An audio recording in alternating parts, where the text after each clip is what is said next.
Good morning, students of class 8. In last video, we have discussed the answers of the second chapter, Lake Isle of Innisfree. And now, we are going to discuss the rest part of the questions. 5 questions were discussed. Now we will start from 6th one. Okay? 6th question. Explain lake water lapping with low sounds. Answer is, the poet says that day and night he hears the sound of the lake water hitting the soul in the depth of his heart. Here the sound which is produced by the hitting the soul of the lake Innisfree can be heard by the poet in its heart's core. C-O-R-E, core. So question is, what? Explain lake water lapping with low sounds. Okay. तो answer इसका है कि the poet says that the day and night he hears the sound of the lake water hitting the soul in the depth of his heart. तो दिन रात उसे सुबह शाम जो पोएट है उसे आवाज़ सुनाई देती है. किसकी आवाज़ सुनाई देती है? वो आवाज़ सुनाई देती है जो कि प्रोड्यूस होता है hitting the sole of the lake. जो पानी की आवाज़ प्रोड्यूस होती है हिट करने पे, जब वो पानी किनारे से टकराकर आवाज़ प्रोड्यूस करती है, उसी को यहाँ पे पोएट को सुनाई देता है. Okay. So the poet hears it in its heart's core. उसे deep of the heart's core में वो आवाज़ सुनाई देती है. Okay?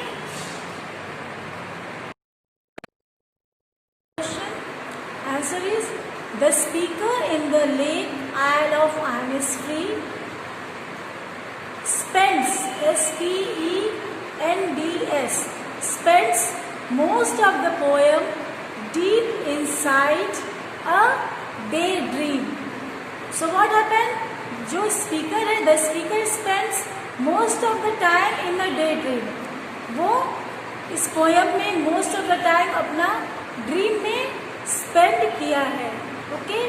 He speaks of Innisfree in a idealistic way. तो वो इस poem को कैसे बताया है? He speaks the Innisfree in an idealistic way. Okay, not realistic but in dreamistic. Dream में वो बताया है. ठीक है, ड्रीम देखते हुए वो बताया है.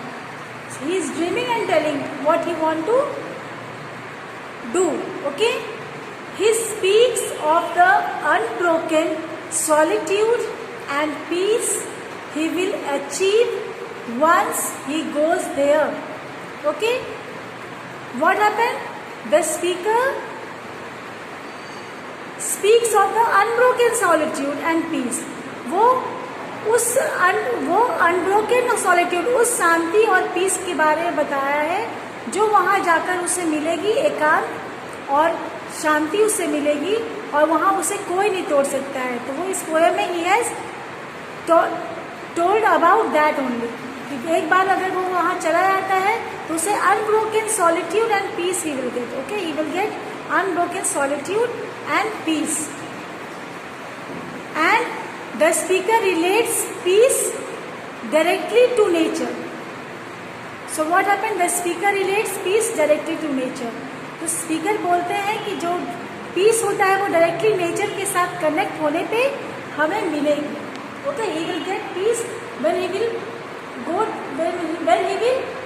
directly go in contact with the nature.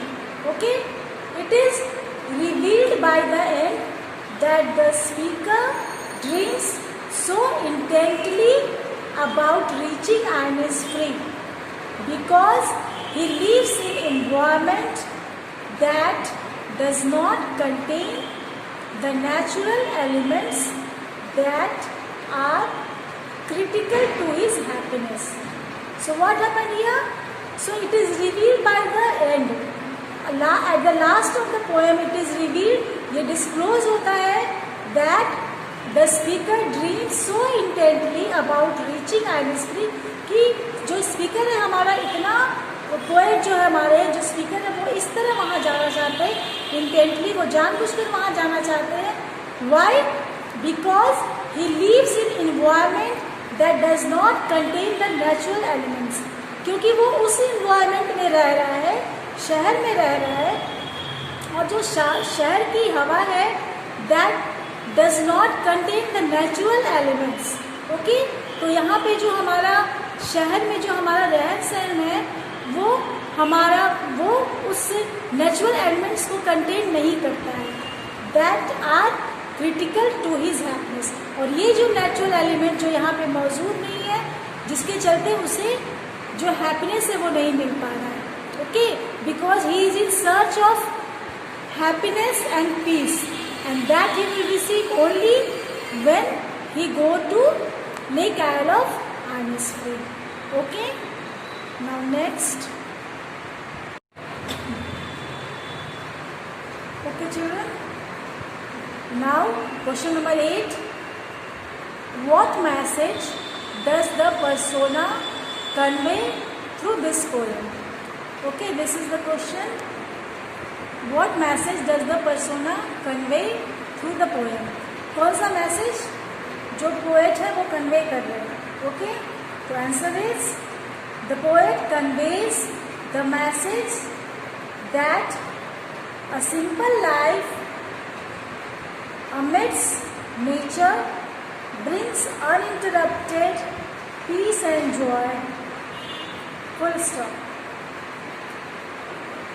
A poet conveys the message that a simple life amidst nature brings uninterrupted peace and joy. Uninterrupted, UNINTERRUPTED. Uninterrupted peace and joy means the poet conveys, the poet says, convey the message.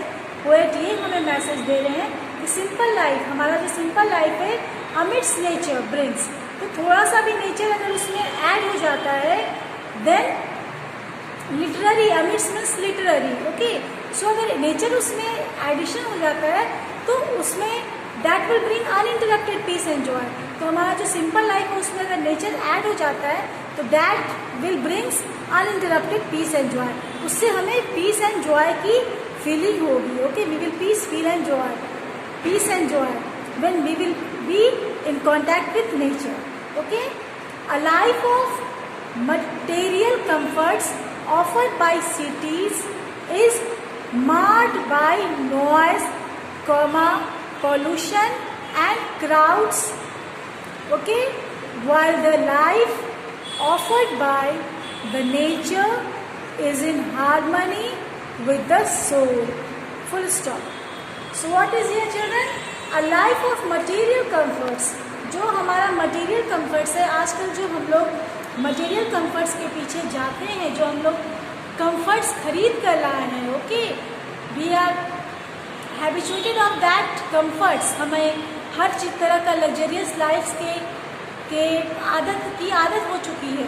सो हम लोग थोड़ा सा भी मतलब हम लोग को problem होता है तो हम लोग परेशान हो जाते हैं. We are habituated to comforts. Okay, हमारा हैबिट हो चुका है कि हमें लग्जरियस लाइफ चाहिए. Okay, so here a life of material comforts offered by cities. जो cities में हमारा luxurious life है is marred by noise. Marred means added by noise. Okay, spoiled by noise. Marred means spoiled. Okay, so it is marred by noise, pollution and crowds. Okay, जो हमारा life cities में हमें मिला है, जो कि full of materials comforts है, वो spoil हो गया है. कैसे? With noise, pollution and crowds, while the life offered by nature is in harmony with the soul. और जो लाइफ हमें नेचर प्रोवाइड कर रहा है that is in happiness with our soul. तो हमारा सोल जो है उस हैप्पीनेस को पसंद करता है. Okay, nature has magical qualities and offers an ideal way of living life. तो nature, what is nature having? Nature has magical qualities. Nature के पास जो होता है वो मैजिकल क्वालिटीज है. And offers an ideal way of living life.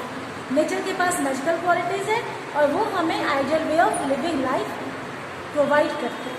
Okay, magical qualities. Why it is magical qualities? Because nature के पास आप लोग जितने भी हर्ब्स और सर्ब्स है, कितने सारे मेडिसिन बनते हैं, सो मेनी थिंग्स. और नेचर तो नेचुरल चीज़ है, वो तो देखकर अपने आप ही ऐसी खुशी मिलती है जिसकी हम लोग कल्पना भी नहीं कर सकते. When we go to that place then only we will feel how happy we are. Okay, so we have to be connected to nature. Okay children, we will do till here only today. In next video we will do reference to the context, RTCT. So there are, I think, 4 reference to the context and 16 question answers. Okay, so in next video we will do